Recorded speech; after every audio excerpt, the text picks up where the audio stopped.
Hello, my name is Jeff Wasson. I'm a master armorer. I make medieval breastplates, helmets, and other types of arms. I'm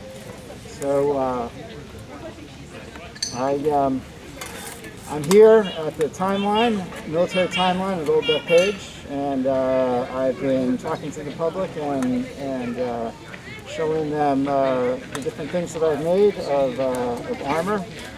And right now I'm wearing some things, I'm wearing what's called a sallet and a bever, and this is kind of a really misunderstood piece of armor. The bever is the part that goes against my chin here, and the sallet is the type of helmet that has a tail, and it can tip back. Well, you can put the visor down, and it covers my face. I don't know if you can hear me. So, but you can also tip it back like that, and it's a very comfortable type of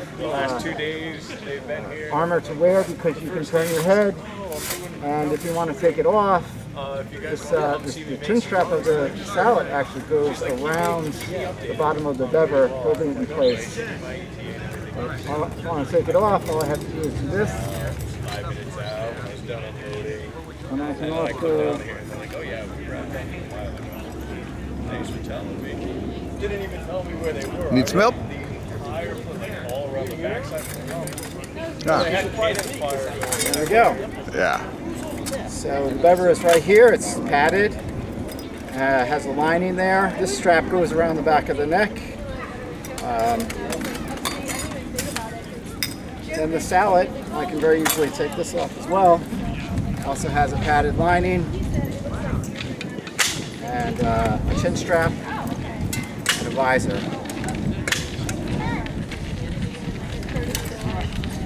That was Very comfortable helmet. Put it on like this. You can also wear the chin strap underneath like that. I can walk around. I'm like, oh, they're probably not. So There we are. Was that helmet suitable for the lists for jousting, or would you wear a different helmet? So a helmet like this would be used more in warfare, so field use, which means like in the field.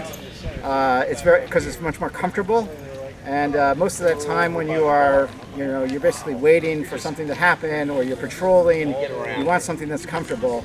It's not really a tournament type of helmet. However, you do see manuscript illuminations where they do show knights wearing sallets and bevers, doing jousting or tournament type of stuff, but it was not typical.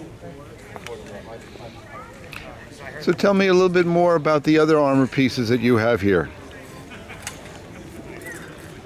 So a different type of helmet is called a great bassinet, and this style of helmet, it's much bigger, and it actually fits down around the shoulders. It actually rests on your shoulders sometimes, but it can also rest on your head. It's much bigger, heavier helmet.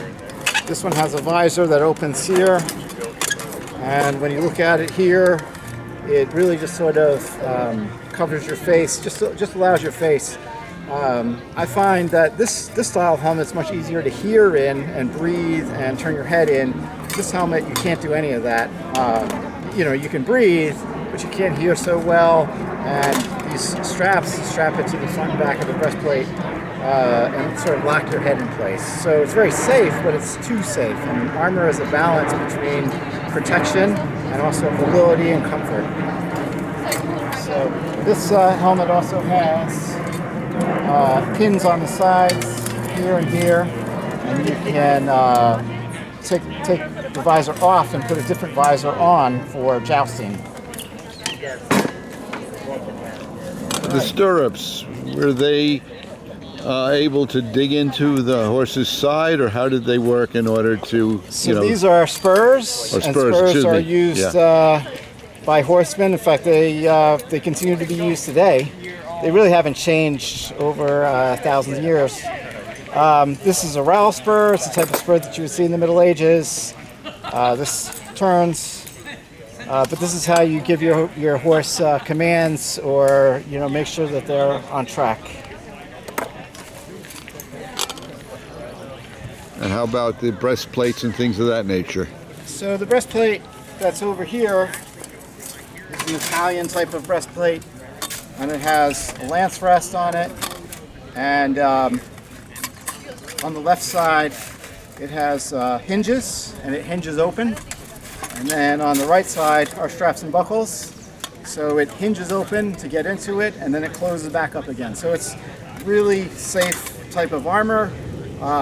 You know, it really encapsulates the whole torso. This part is the fold, and it is very flexible. So you can sort of contrast this breastplate to what I'm wearing right now. And this style, this would be called a cuirass. In contrast to what I'm wearing right now, which is just a front breastplate and very simple kind of design. And in the back, it's held on with straps and buckles. So my back is not really protected, but that also makes this more comfortable, right? So once again, it comes to that balance between having protection but also being comfortable. When you're fully armored, about how much weight are you adding in terms of armor that you have to carry around? I mean, once you put the legs... In the usual armor that I wear, it will be about 65 pounds. And if you add the leg protection, does that includes the leg protection. That includes the leg protection. Yeah. Thank you, Jeff. I appreciate it. You're welcome.